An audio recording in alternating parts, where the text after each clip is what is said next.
There we go. Up and running. Right.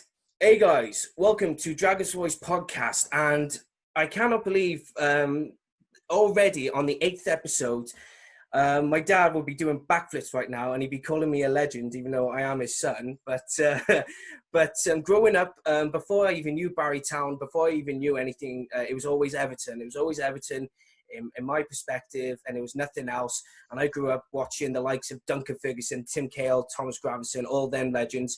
But my dad grew up watching Neville Southall, Pat Van Den Hauwe, Graham Sharp, and this man, Mr. Kevin Ratcliffe, the captain of all captains of Wales and Everton. How's it going, sir? I'm all right, Reece. Yeah, not too bad. Yeah, how are you coping anyway? Right, good. Yeah. I think we got back from Spain about 6 weeks ago now, and we were in lockdown there, so we were stuck in Spain for 10 weeks. So we were only supposed to be there for 12 days, and he's still there after 10 weeks, which was all right, to be fair, because we were only doing what we were going to be doing here anyway, absolutely nothing. But it was a little bit stricter there, so it was a bit weird coming back here with the restrictions not as strict as it was in Spain. I mean, fines over there were ridiculous. If you were caught, you couldn't even go out for a walk. If you were caught out walking, minimum fine was €600. And, €600? Yeah, I think we should have taken a little bit of a leaf out of their book, because 600. I was listening to a story the other day where a policeman said he's actually fined somebody £60 for coming into Wales from Birmingham, because he's nearly 2 hours away from home. Yeah. And it was obviously he was going to the beach or something.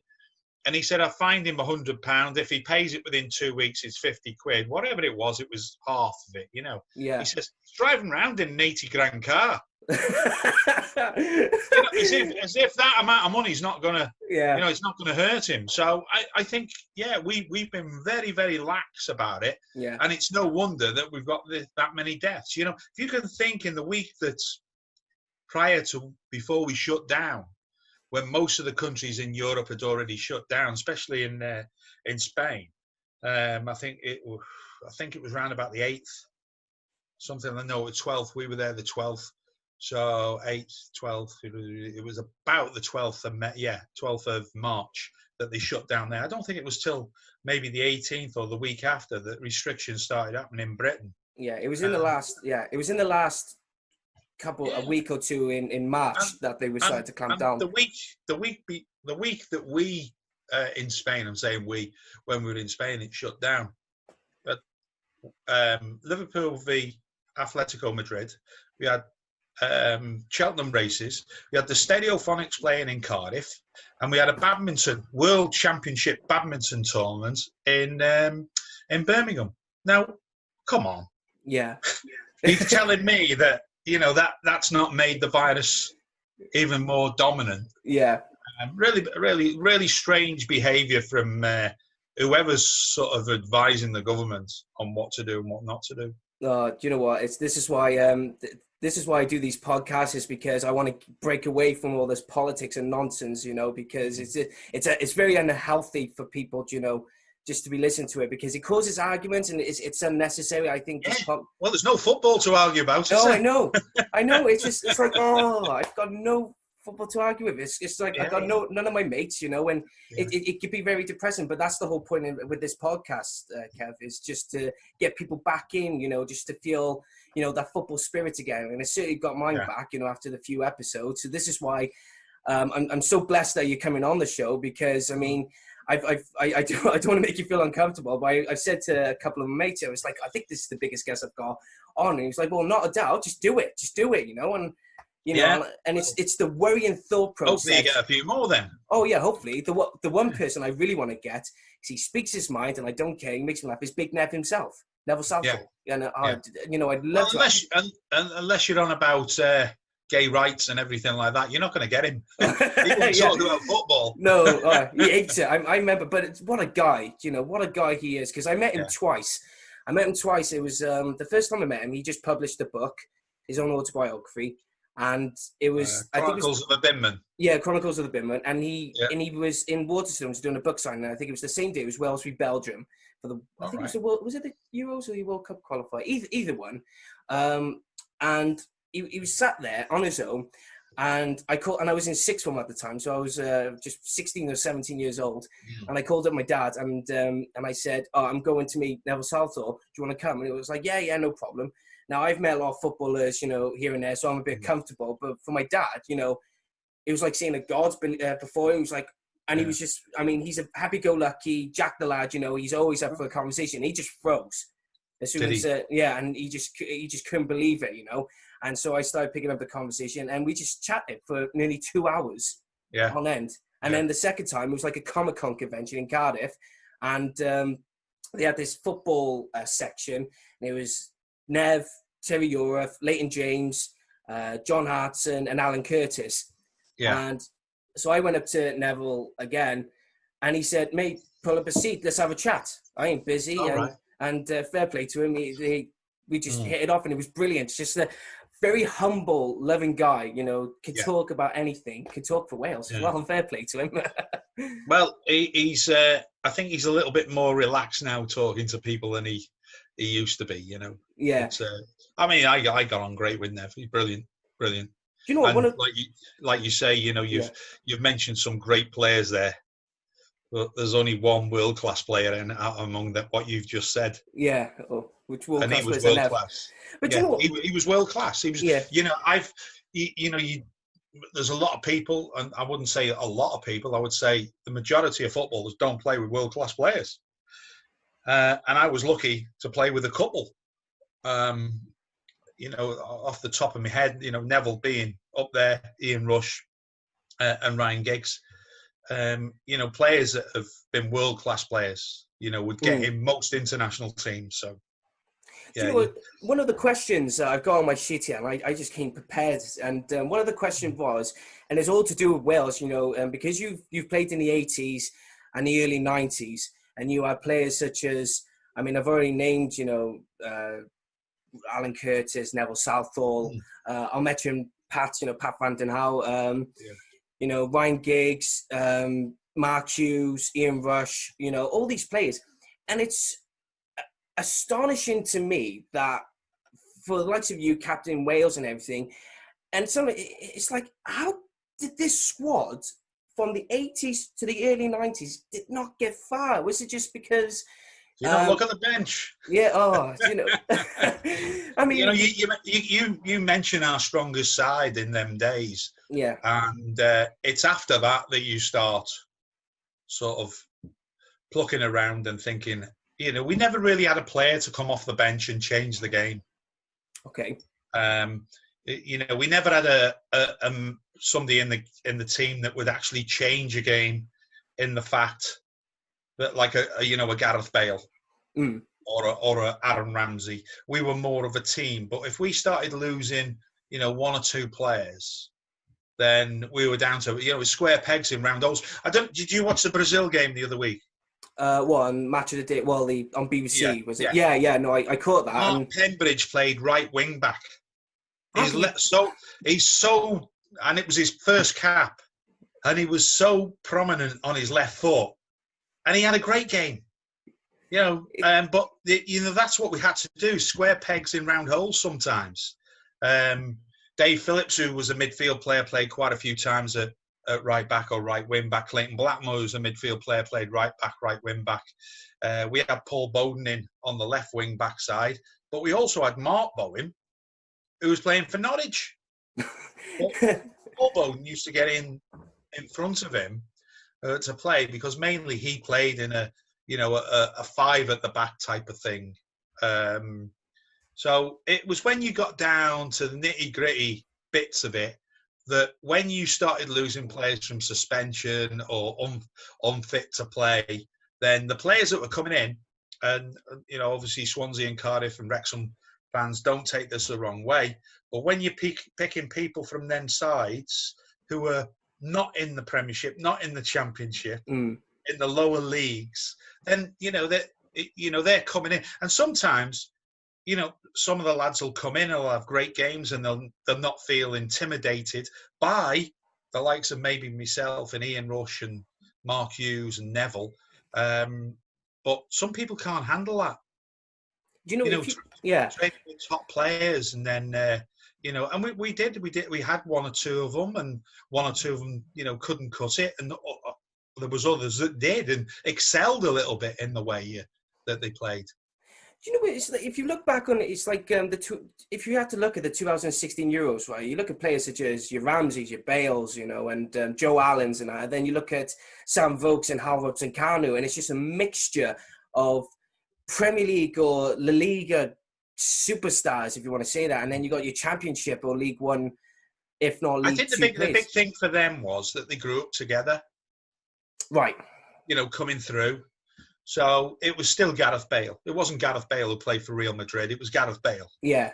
It's not superstar Bale. I think this is where people need to realise this, including myself, because you can't think of Bale as the superstar. You got to think that these players have grown up together, like you said, throughout the rankings. I mean, you have to look at the under-21 matches prior to their senior careers. Well, look at Chris Gunter. Obviously, he got a move to Tottenham, but he was playing for Reading. And how comfortable he was, and I think he roomed with somebody like Aaron Ramsey, I think, didn't he? Yeah, someone like that. I mean, so and that's what we tried to build our team on in the 80s and early 90s, was a team spirit and being like a club. And that's the first time I've seen a Welsh side since ours that was based on that. The team spirit was fantastic. The togetherness with the lads was unbelievable. But I think they were fortunate in one way as well that, there's that many players playing at the top level. And that's why I keep saying, it's okay for these young kids to be coming through and excelling and playing above the station, really, and the level that they're playing at. The one thing they've got to do is play for the clubs that they're originated from. Your Harry Wilsons of the world have got to be playing, and going to Bournemouth has most probably helped his chances of actually playing, in the first team for Wales. And that's what they've got to do. That it's no good being in a Premiership club and not getting games. This Nico Williams for Liverpool, he's a fantastic player. Oh, he's phenomenal. Absolutely phenomenal. If you think what he's got to have games. Otherwise, does he get looked over? And it's happened to everybody. I'm not just picking on Nico Williams, myself included. I think I played more international games than I had appearances for Everton at one stage. So, I think I had 6 appearances for Wales and something like 4 for Everton. So, when you're at a club like Everton and Liverpool and Man United and things like that, teams like that, then so it's hard to get, but you've got to be starting to play first team football to be considered to be an international player. I feel you can't be playing. It's a massive step up from club level, but to do it from lower league level into club level, to international level, it's even harder. Yeah, but let's get down to it then, because with you playing senior level, I mean, I don't know how many games you played for Everton. It's like over 400 appearances, and you've captained for Everton, and you're in the youth for Everton. But I remember, me and my dad were on the phone the other day, and he was telling me these brief facts and everything, and he just popped one out where, and excuse my language, people, but it was something to do with how much Howard Kendall, how much faith he had in you, and he told Bobby Robson, who was Ipswich manager at the time, to tell him to fuck off, really. Because he had so much faith in you. But I mean, your time with Everton is phenomenal, And, well, it didn't seem that way at the time. It was slow process. I was banging on the door. I'd asked for a transfer because I wasn't getting the opportunities, and it was only when I did get the opportunity that I put in performances that he decided that I wasn't. I wasn't going to be sold, or I wasn't going to be had by another club. But I had to fight really hard for that. I didn't convince Howard overnight.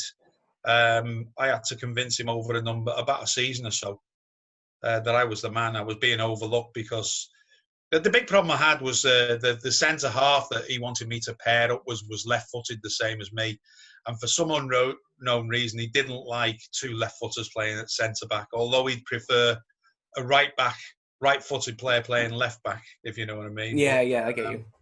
In Pat Van den Houw, which he chose in the end, but he just didn't, for some reason, it just, wasn't a done thing to have to. It's very rare that you're seeing a left-footed centre-back anyway, but to have two at your club, and both fighting for that one place, really, he thought that was up for grabs. And my partner then was Mark Higgins, and he was a great player. So obviously I was up against whoever was, the right footer to try and get in and then convince the manager that I was good enough to play. But I was lucky enough in one way that the one person that did have faith in me and thought I was decent enough for Wales was Mike England. Oh, yeah, Mike, yeah. The way he picked, he picked me and still kept picking me to not play, but to be in the squad, even though I wasn't playing first team football for Everton. So obviously I think he's seen something in me that, obviously, one of the reasons maybe he gave me the captaincy job when I was 23. So with that in mind, being captain and, captain of Everton who go on to win the league, European Cup Winners' Cup, the FA Cup, when I watched Howard's Way the other week, before I got in contact with you, before I had the idea of bringing you on. Did you like it? Me and my dad were both in tears, because it was just, looking at everything together, isn't it? Yeah, it's so well done and it's so brilliant. I mean, I just watched it and my dad was trying to say, I'm not being biased, but that's one of the best sports documentaries I've ever seen because it was well put together, well done and everything. And I was crying for a different reason. It's like, why can't my Everton be like your Everton, because it's like, why can't we win stuff? I think it was all down to the music as well that was played. Oh, yeah. It was all 80s music, which is, what I was brought up with. And, you don't realise how big of an influence football and music in the 80s was so important to Liverpool. And I think the country as well. Because, people don't realise it was a bit of a depression.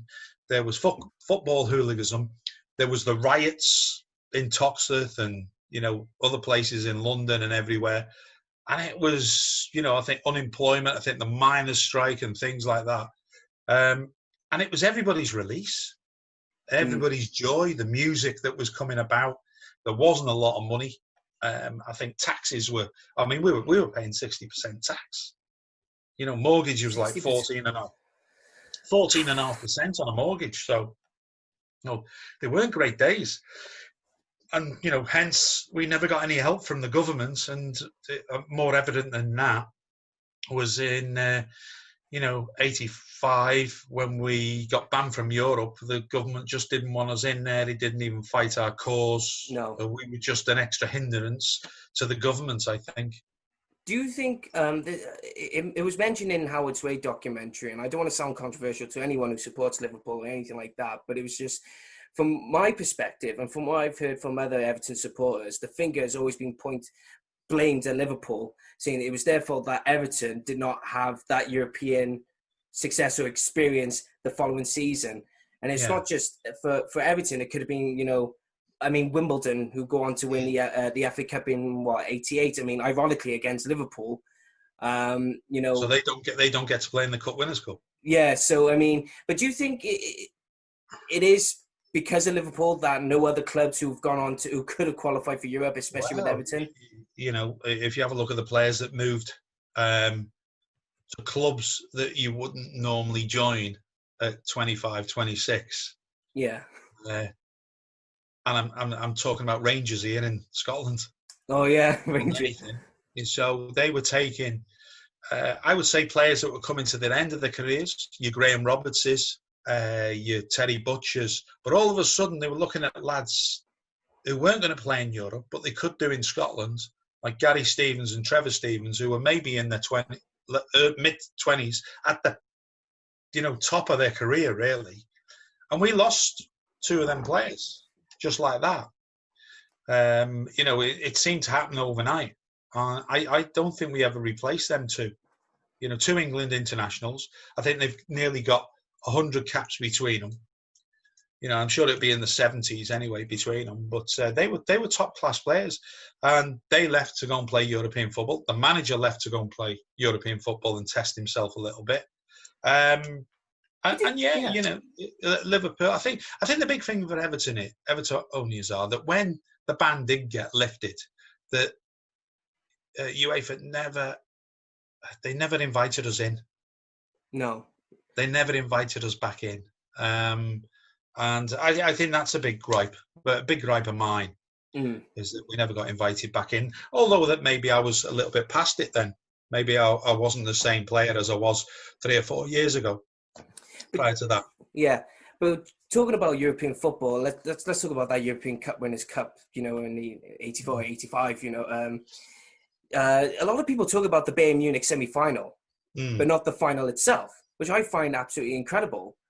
Because it was a final in itself. Yeah, because it's like I play a lot of football games, like FIFA and everything, and they always say it's like on the commentator, and they say they don't talk about the semi-final, and I'm thinking, well, Everton like to talk about Bayern Munich in '85, but I think it was everything around it, the atmosphere in the ground, which I've never played in an atmosphere like that. It's talked about not just through players, but with fans as well. That everybody was there. It's a Max Boyce thing. I was there type of thing.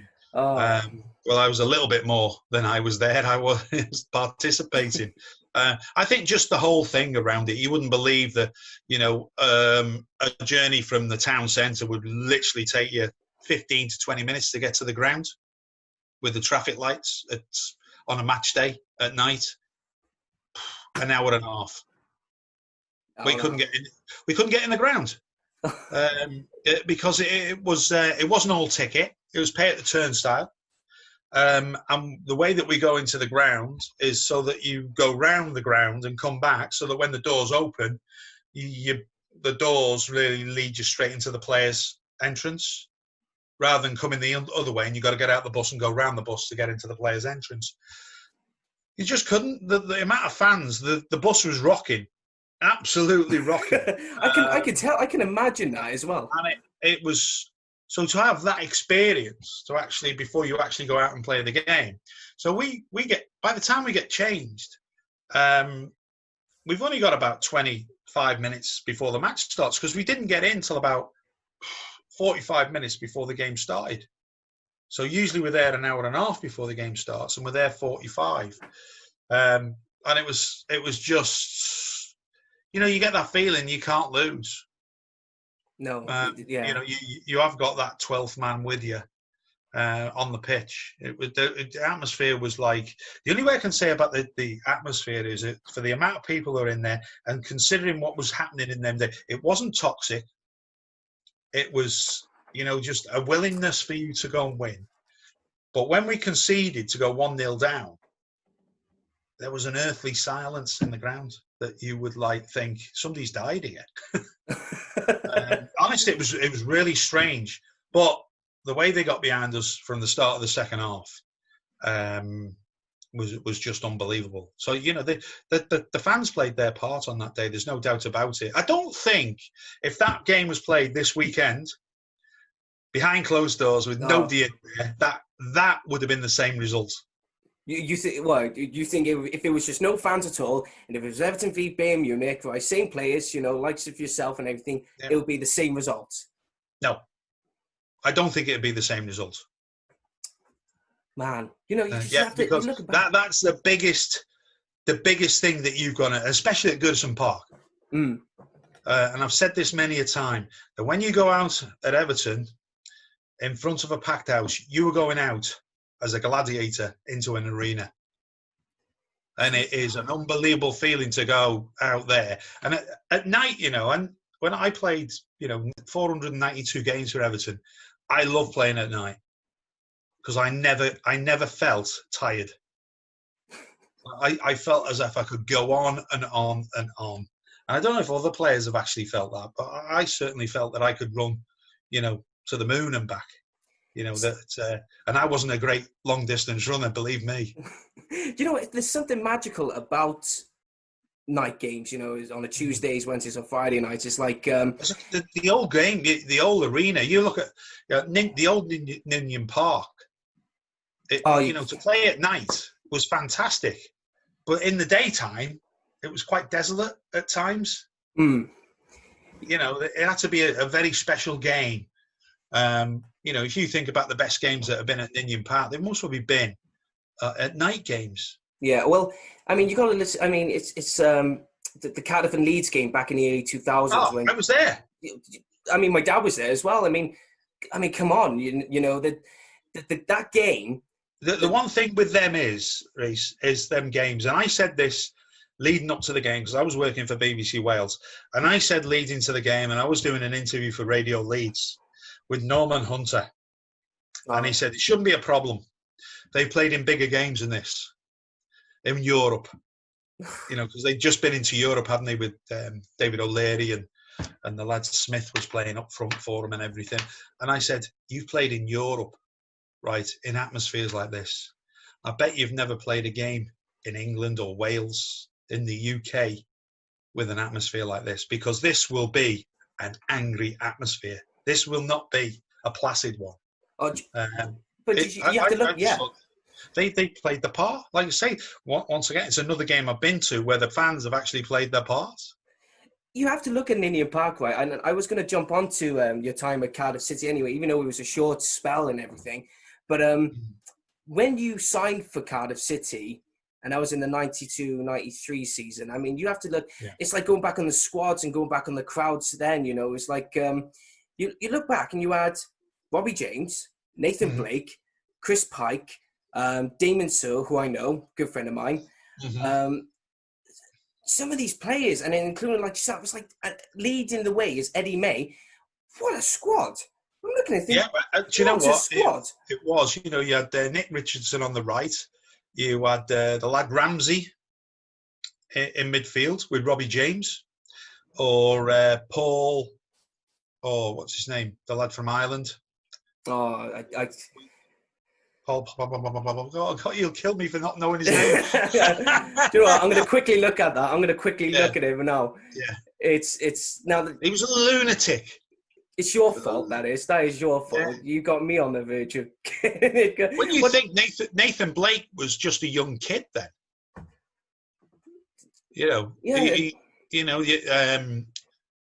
Cohen Griffiths. What a player Cohen was. Oh, do you know what? Cohen, best Cardiff and best Barry player ever. Yeah, Cohen Griffiths. I think Carl Dale was injured most of that season. So Chris Pike. What was the name you said then? Paul Miller. Is it Paul Miller? Paul Miller. Windy Miller. Yeah. I actually lived with Neil Ramsey, the right back, who was quite unfortunate. He got a bad injury and missed the back end of the season. But you know what? He could have been a really good player, I felt. Do you know what? Just looking at the squad now, my God. I mean, you and Robbie James, you only lasted the season, but I'm looking at the squad, I'm thinking, what happened? How come it was only a short spell with Cardiff then? What? I think it was down to them. I was a bit critical at the end because when we won the league, we brought in Phil Stant, who was a top goal scorer. Yeah. I think he got there just before me, about 3 or 4 weeks before me. And look, I've never known a player to celebrate as much for scoring a goal in training. And that's what he was like. He's trying to dive to get penalties in training and things like that. And asking to Robbie James, Paul Ramsey, Nick Richardson.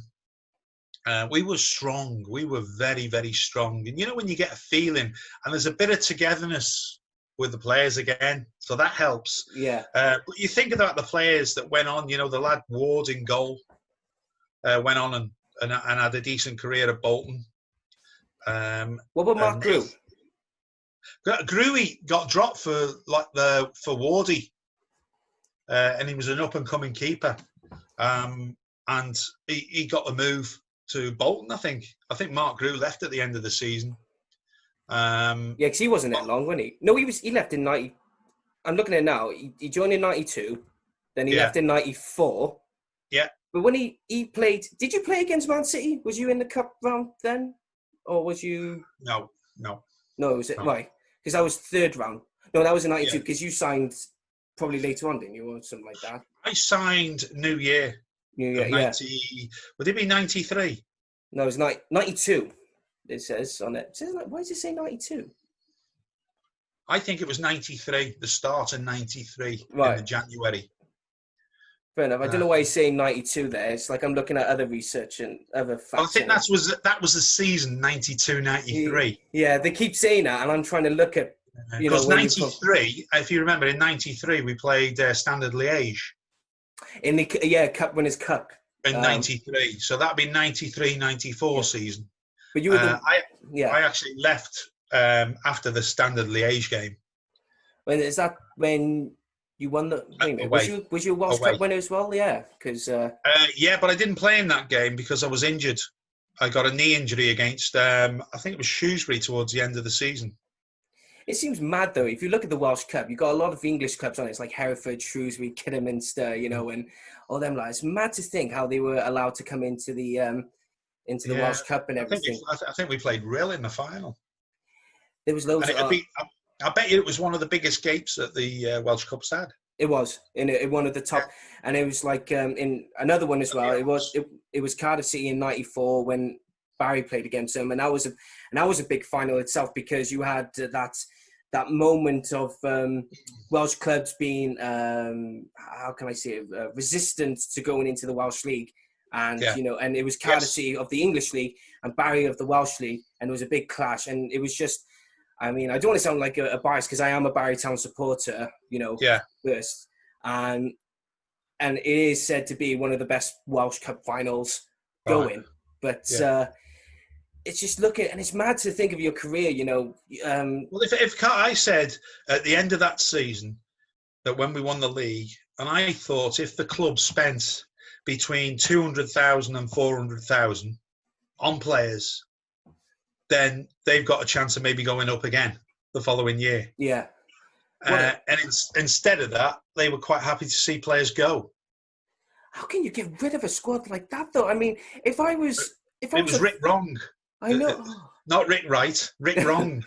I'm just looking at it. It's like, what a squad. I mean, you couldn't write it down. And for Cardiff, that's just a gold mine, And but it wasn't taken upon to actually make it better, that you could have easily have kept the same back four the following year. But I don't know if it was Eddie May's decision or if it was maybe Rick Wright, the chairman's decision, not to have certain players there and go down a different route. It was, as a player, it was one of my biggest disappointments. As in, you can see something or what it could be, and then what it turned out to be. Do you regret? Do you regret not staying longer at Cardiff, or do you think? Well, that wasn't my decision. No. That my decision was taken out of my hands because the manager all of a sudden, seeing other players, maybe, to make way for them to come through. I'm trying to. Is it Bradley? Lee Bradley? Yeah. Badley. Lee Badley. Yeah. So Lee was a young kid coming through, but I think he left the year after and signed for somewhere like Exeter. Yeah, he got it right. Bang on. He was there for about roughly 7 years or 7 seasons, whatever you want to put it, 6 or 7, and then he went to Exeter then. Yeah, but I think when you say seasons, I think that was from the age of 12, something like that. Because I think he was only a young kid coming through. Yeah, well, he was. Jason Perry was already there. I mean, I don't know what Pezza is now or what he was then, but he'd be in his 20s. So you've got the youngster coming through that is skipper of the side, and I think it's so important when you've got a club like that. You have a local kid coming through. Like your Scott Youngs has come through and being a big part of the squad. And I think that's what Jason was. But Eddie was, I think Eddie was fortunate that he had good players. Very because fortunate. I don't think the training was brilliant. No, it wasn't good at all. But he bought good players. You know, he brought him in if he got him for nothing, or he paid a little bit of money for him, and he got him in. You know, I think Paul Ramsey was a great player, great signing for him. I don't know how long he'd been there. Got him from Leicester, and he was a captain, and he was one of them guys. He was a rat. He'd get at you and get about, and he was a leader. And then obviously he brought Robbie James in, who for me was one of the most underrated internationals I've ever played with. And then when you've got the likes of Nathan Blake coming through, Jason Perry, Damon Searle, the lad Ward in goal, the lad, the fullback that I mentioned before.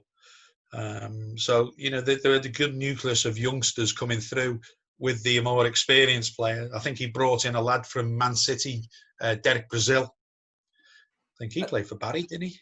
Derek Brazil, I don't think he did, but he came from Man United. That's right, yeah. Yeah. But he got injured, and I think that's one of the reasons I come in, is because Derek was a centre half as well as a midfield player, and they brought me in to actually cover for him, you know, for while he was getting fit again. I think got one or two final questions here for you then, Mr. Ratcliffe or Sir Kevin. Kevin, but you got any? My dad. This is a special request. My dad, Dennis Deans. You got any funny stories to tell about your time at Everton? Well, I've got many that I can. I can tell, but I shouldn't. It's you know, we you know, when you're with a successful side, then the one thing that you have is team spirit, and that's the one thing that we had. So the pranks that we used to get up to, traveling together, you know, if it be by, well, we didn't really sort of travel by train in them days, but if we were playing in Europe, obviously by plane, but mainly by bus from one end of the country to the other. You wouldn't be travelling by plane. No. You know, if you're playing Southampton or Norwich, then you'd be on a bus, and the pranks and everything that used to go on the bus is just unbelievable. Because, you know, there were still traffic jams, and everybody used to travel on the bus. You'd have about 2 or 3 subs, and the doctor would travel as well. And the doctor was so much fun, but we used to play so many pranks on him. It was, we used to nick his shoes and put him on a lorry going past, you know, in a traffic jam. And the next minute he'd be running down the hard shoulder trying to catch the lorry or trying to catch the bus up because we'd overtaken the lorry. So there was all sorts going on, you know, that you can't really sort of tell certain stuff, like I say. Final question here for you then, Kev. How do you sum up your career then? I would say I was quite fortunate in one way. There's not many people that can actually say that they played for the club that they supported, and I not only did that, I captained them and won things with them, which was not on the agenda. So that is an added bonus, and that's the same going for Wales. There's 2 things I always wanted to do, and that was play for Wales and play for Everton, and I did them both. But never in my life did I dream of captaining any of them. So that was just an added bonus for me. And you know what? I'm going to happily conclude this one by saying that every person I've spoken to, every Wales fan, they've always been happy to say that when they name their all-time Wales 11, you will always be on that squad as a left back, as a centre back. Yeah.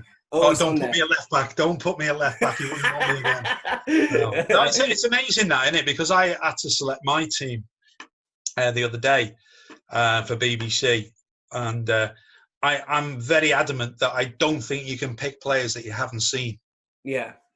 So, you know, if you're talking to a 20, 30-year-old kid, he's not going to really have seen me play. So he can't really choose me. Like I can't choose John Charles because I've never seen John Charles, Cliffy Jones, Meredith play a game of football. And if I would have seen them, it would have been at the end of the careers and not the beginning when they were old, when they were in the prime. So I'm always a great believer that you should pick people that you've actually seen. So, and that's why I went with Mike England and Ashley Williams to be my 2 centre backs, and Joey Jones at right back, Ben Davis at left back. And people were looking at me, Ben Davis. I said, look, this team that we've had that got to the Euros, in time, I think more of them will get in an all-time 11 Welsh side. You know, if you think about it, we were so good with Gareth Bale, with Aaron Ramsey. Do you know, I put Aaron Ramsey and I put Joe Allen. I think them two players with Ben Davies, I would say the most influential two people out of our team has been Ben Davies and Joe Allen. And I think, you know, we maybe might have missed Gareth Bale, I would say, 4 years ago. But I think we could cope with him now. Yeah. Because he's not the same player than what he was. Aaron Ramsey, we've coped with him right the way through the qualifying stages up until the last couple of games. And then he comes in and makes the difference. You know, he's that added bit of quality that we really, really need. So, you know, and if you think about it now, Joe Allen's got a chance of playing in the next Euros. Because of, you know, he picked up an injury, didn't he? Yeah. No. Before these. So, you know, where there's, you know, sadness in one way, there's a bit of happiness. Fortunate, yeah. So, but no, it's always interesting to see what people pick, you know, because we've had some really good players, you know. You know, people would say like, well, I think there was one the other week, last week, where Ian Rush never got in the side. How you cannot have a player like Ian Rush in any Welsh side, but it's most probably from somebody that's not seen him play. No, it's absolutely true, because I had him on my all-time 11 squad in my last podcast episode. Funny enough, I had John Charles and Billy Meredith on there as well. But like I said, I think you will always be on my squad 11, and I think a few other people as well. And I'd just like to say as well, a big thank you for coming on the podcast to talk about. No problem. You know, It's been good. No, it's been brilliant. It is. And to talk about you playing for Wales, playing for Cardiff, Everton, you know, just talking about some funny stories, and you know, and it's not just football. We could talk about anything. That's the beauty of this podcast, you know. So, but again, I'd like to say thank you so much for coming on the show. It really means it. No problem, Reece. It's been good. Yeah, good questions. Thank you very much. I thought they were crap. No, they were good, mate. Yeah. Right. Thanks, guys, for tuning in on the Dragons Voice podcast. I've been your host, Reece Deans, and thank you again, Mr. Kevin Ratcliffe, for coming on. And don't worry, it'll be on sometime either this week or next week, because I've only just recently uploaded the Matt Lloyd Williams episode, so make sure you tune in on the Deans Boy Show for that. So, guys, thank you so much for tuning in, and we'll see you next time. Take care.